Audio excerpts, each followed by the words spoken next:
최근 정부 인사에서 대통령 비서실 민정수석으로 김앤장 출신의 한찬식 변호사를 발탁해 파란 이명박이라고 언급될 만큼 큰 파장을 불러일으키고 있는데요.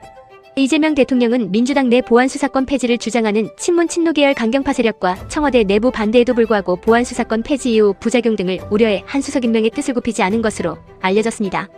현재의 파장을 우려하는 목소리도 매우 커지고 있는데요. 정부 입장은 명확해요. 보안수사권이 우려는 있지만 완전히 폐지할 수는 없다. 그게 정성호 장관이 계속 거듭 강조한 바잖아요. 대통령도 저는 그 입장을 갖고 있다고 보고, 어쨌든 청와대 그 참모 같은 경우에는 대통령이 믿고 내 국정운영 방향을 이렇게 이행하기 위해서 이 사람들을 쓸 거야 하는 거기 때문에 그건 그것대로 저는 결과로 평가받아야 될 문제지, 그 사람이 과거에 무슨 행적을 했는지를 가지고 갑론을박을 길게 하는 게 도움이 안 되고, 다만 지금 전당대회 국면이라는 특수성이 있는 것 같아요.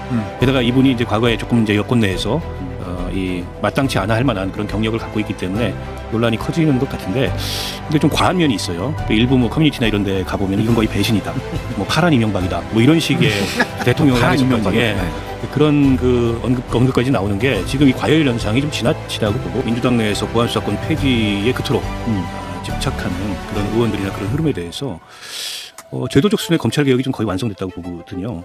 근데 보안수사권을 남겨두면 예전처럼 그 보안수사권을 통해가지고 별건 수사해가지고 또 정치검찰이 활개치고 다시 정치검찰에 의해서 지배받는 세상이 될 거다. 그게 어떻게 가능하죠?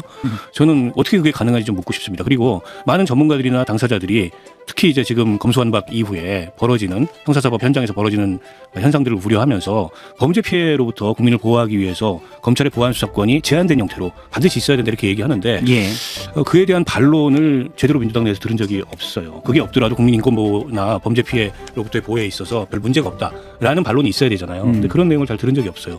그래서 왜 여기에 이렇게 과도한 상징성을 부여하는지, 보안수사권뿐만 아니라 검찰 개혁조차도 민주당 정부가 해야 될 여러 가지 개혁 과제 중에 부분적인 거지, 그게 민주당 정부가 해야 될 개혁의 모든 게 아니거든요. 근데 거기에 그 모든 것인 양, 최종 심급인 양, 그런 의미를 부여함으로써 거꾸로 이 어떻게 보면 좀 민주당 정부의 국정 과제나 혹은 개혁의 우선순위를 좁히는 측면이 있는 것 같아요. 저는 대통령 입장에서 그게 좀 답답할 것 같아요. 여러분은 이재명 대통령의 결정을 어떻게 보시나요?